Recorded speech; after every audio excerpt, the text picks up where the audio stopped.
It's even too soon. The president must be the first struggle for getting the presidency. Must get over kama taken for what purpose? Orengo bed what did when you is a practical. Choose your battles. What's a practical war? For example, issue man never discuss Orengo. You and I called some of these people. Kaka one just we achieved 5.6 billion a state house. 5.6 billion. Subutal Masiaya manokiti 400 million. Contractor put onge kanyo. Has not been implemented. Stadium Masiaya manewa request almost 700 million. Already the contractor until the site. Mosa get a wall, sani koro gero terraces. Kuro nego beri nego mwate wadoke ndo manakacha because the truth of the matter any system makanya kaka kogere. Budget untieri. Lakini the presidency, the executive, negi powers, nkeji budget nondikiga ni team gini based on priority gi pesa moyodre. Mana ka budget timoga. Budget oken automatically ko ketu budget to gini the team. Donc kuro kwa dichoko pesa. Kitu mi wandai ngane ka parliament mi mbadi budget. To budget wandai ko kuro wa dikere mondo wachoko pesa. Wae go budget ma 4 trillion. Lakini pesa mochoko ten 1 trillion. Koripoge based on priority. Kanye makoro kochupo kanye makoro jomoko lale to jomoko yun kechire so sustain. Koro nego beri what is politics? Politics and authoritative distribution of resources. Kaka wapogo mwandu magwa. Who gets what, when and how? Ngano mayuda ngosa dinadi. Mane gimilongo ni siasa. Siasa ma jim girigoni. Ma to kendo ken siasa maunge resource.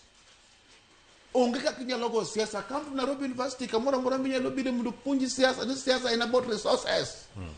Okay about gikmaji wacho mochi manono bila makure wacho kaigi ni koro onego bedni wangiyo na kiani gumoti mreni the president jo wacho kai ni jo kadhi bedo compensated and process. Okay ni romo kod jenzi gi barabara ma nya wacho no hinyre to ordinance Orengo nigo to bedo compensated. Na kod jek mundu supplementary budget. Budget kata na kubed budgeted for. Because be budgeted for. Nutage wachoka. Because the question man happen how do you get even the least marriage of mano hinyire kandi? Ibi ngeni ngano. The Kenya Human Rights compensation that team na de nekit ceiling billion area to seket tenge. Ceiling billion uno gwato kama. Haje ujo mabe. I listen to this one. The Kenya Human Rights Commission. Mane investigate gino. Negi report mar every year. Mar jok mo hinyire every year from 2017. I pour benegi report magi team magi jok mo yere gi nyenge gi ni Sharon not Brad amo not team no wito tiende ngano Daniel nyathine no tho magun tiere Kenya Human Rights Culture.